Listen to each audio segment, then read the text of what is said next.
नमस्कार दोस्तों, स्ट्रॉन्ग जी के क्लासेस में आपका स्वागत है। मैं कौशल आपका स्वागत करता हूं। आज से हम संपूर्ण संविधान की क्लास शुरू करेंगे, जिसमें आज हमारी पहली क्लास होगी, जिसमें हम संविधान क्या होता है, संविधान सभा की मांग कैसे हुई, इसके बारे में पढ़ेंगे। तो आइए देखते हैं। सबसे पहले संविधान, मतलब संविधान है क्या। तो किसी भी देश के शासन को चलाने के लिए सबसे आवश्यक तथ्य ही संविधान है। मतलब किसी भी देश के शासन को चलाने के लिए एक जो संपूर्ण नियम है, जिसमें उसी को हम संविधान कहते हैं। तो देखिए, संविधान दो प्रकार से होता है, लिखित है और अलिखित है। किसी देश का लिखित है और किसी देश का अलिखित है। तो क्वेश्चन पूछा जाता है कि किस देश का लिखित है और किस देश का अलिखित है। तो लिखित संविधान है जो है भारत का और यूएसए का, और जो अलिखित संविधान है उसमें कौन कौन से देश आते हैं, ब्रिटेन, कनाडा, इजराइल, सऊदी अरब। लिखित है भारत और यूएसए का, और अलिखित है ब्रिटेन, कनाडा, इजराइल और सऊदी अरब का।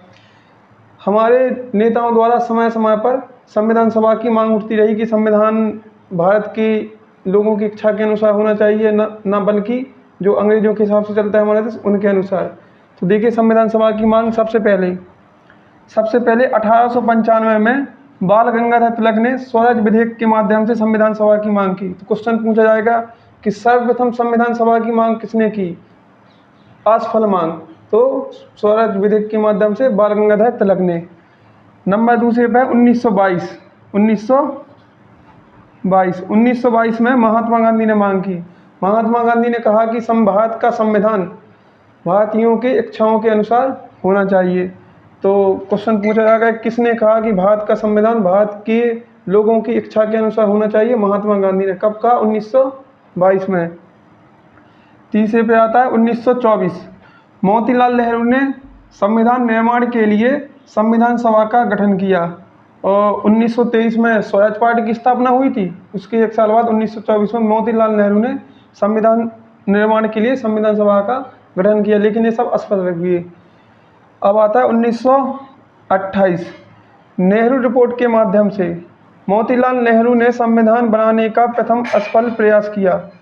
तो क्वेश्चन पूछा जाता है कि पहली बार संविधान निर्माण के लिए संविधान बनाने का प्रथम असफल प्रयास किसने किया, मोतीलाल नेहरू ने। किसके माध्यम से, नेहरू रिपोर्ट के माध्यम से, सन 1928 में। अब आता है ये मोस्ट है, बहुत कई बार पूछा जाता है और पूछा भी कई एग्जाम में भी पूछा जा चुका है। एम एन राय ने पहली बार औपचारिक रूप से संविधान बनाने के लिए संविधान सभा की मांग की। तो क्वेश्चन पूछा जाता है कि पहली बार किसने औपचारिक रूप से संविधान निर्माण के लिए संविधान सभा की मांग की, एम एन रॉय ने, सन 1934 में। 1936 पंडित नेहरू ने बैक्स मताधिकार के आधार पर निर्वाचित संविधान सभा की मांग की। तो क्वेश्चन पूछा जाता है कि बैक्स मताधिकार के आधार पर किसने संविधान सभा की मांग की, पंडित नेहरू ने, 1936 में। इसी समय फैजपुर अधिवेशन भी हुआ था, ठीक है। इसी समय जब संविधान सभा की मांग हो रही थी, उसी समय द्वितीय विश्व युद्ध चल रहा था, 1939 से 1945 तक चला। तो अगस्त प्रस्ताव आता है 1940 में। ब्रिटेन ने इस प्रस्ताव के माध्यम से संविधान सभा की मांग को अस्थायी मांग दी। ब्रिटेन ने कहा कि हम आपका संविधान बना देंगे, लेकिन क्या कहा कि अस्थायी मांग दी, कोई क्लियर नहीं हुआ। तो भारत ने इसको मना कर दिया, और मुस्लिम लीग और कांग्रेस में भी समझौता नहीं हुआ, तो इसको भारत ने मना कर दिया। फिर आता है, क्वेश्चन पूछा जाता है कि अगस्त प्रस्ताव कब आया, सन पूछी जाती है उसकी ज़्यादा था, 1940 में। इसके बाद आता है क्रिप्स मिशन आया। इनकी जितने भी ये मिशन आए, इनकी सन बहुत मोस्ट है। सन पूछी जाती है कि क्रिप्स मिशन कब आया, अगस्त प्रस्ताव कब आया, आगे पढ़ेंगे कैबिनेट मिशन कब आया, ठीक। तो क्रिप्स मिशन आया मार्च 1942 में। संविधान सभा की मांग को स्वीकारा, परंतु युद्ध समाप्त हो जाने के बाद। इन्होंने मांग को तो स्वीकारा, लेकिन कहा कि जब युद्ध समाप्त हो जाएगा तुम हमारा द्वितीय विश्व युद्ध में साथ दो, जब युद्ध समाप्त हो जाएगा तो हम आपका संविधान बना देंगे। तो इसको भी अस्थायी मांग है ये भी, ठीक है। अब आता है 1945 में ब्रिटेन में चुनाव हुए। ब्रिटेन में सत्ता परिवर्तन हो गया। तो पहले थी सत्ता किसकी, विंस्टन चर्चिल की, इनकी पार्टी थी कंजर्वेटिव पार्टी। फिर आई क्लीमेंट एटली की सरकार, जो भारत के पक्ष में हुए, इनकी पार्टी लेबर पार्टी। तो याद रखेंगे, मतलब विंस्टन चर्चिल की चर्चाएं समाप्त हो गई, एटली साहब आ गए, ऐसी ट्रिक से थोड़ी याद कर लेंगे। कब हुई? 1945 में।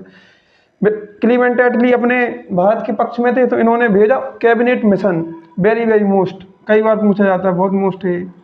24 मार्च 1946, तो सन पूछी जाती है कैबिनेट मिशन कब आया? 24 मार्च 1946। अंतिम रूप से संविधान सभा को अपनाया। अंतिम रूप से क्या होगा? मतलब इसने पूर्ण रूप से, अंतिम रूप से संविधान सभा को अपना लिया कि हम आपका संविधान बना देंगे। ठीक है, क्वेश्चन कभी कभी पूछा जाता है ऐसे भी। भारतीय संविधान को मूर्त रूप या व्यवहारिक स्वरूप प्रदान करने के लिए कौन आया? Cabinet mission. इसमें 3 सदस्य आया है। इसमें कितने सदस्य? 3 सदस्य। एक थे पैथिक लॉरेंस, एक थे एबी अलेक्जेंडर, एक थे स्टेफोर्ड क्रिप्स। पैथिक लॉरेंस इसके अध्यक्ष थे और 2 इसके सदस्य थे। इनको हम ट्रिक से भी याद कर सकते हैं, पास, PAS, मतलब पास की ना, ट्रैक है एक, पास, PAS। P से बन जाएगा पैथिक लॉरेंस, A से बन जाएगा एबी अलेक्जेंडर और S से बन जाएगा स्टेफोर्ड क्रिप्स। तो क्वेश्चन पूछा जाता है कि कैबिनेट मिशन में 3 सदस्य दे देगा, एक और किसी का नाम दे देगा, कैबिनेट मिशन में कौन नहीं था? तो इन तीनों का नाम होगा, अपन ट्रैक से भी याद कर लेंगे, पास का तीनों में से किसी एक का नाम होगा, एक का नहीं होगा, वो गलत होगा।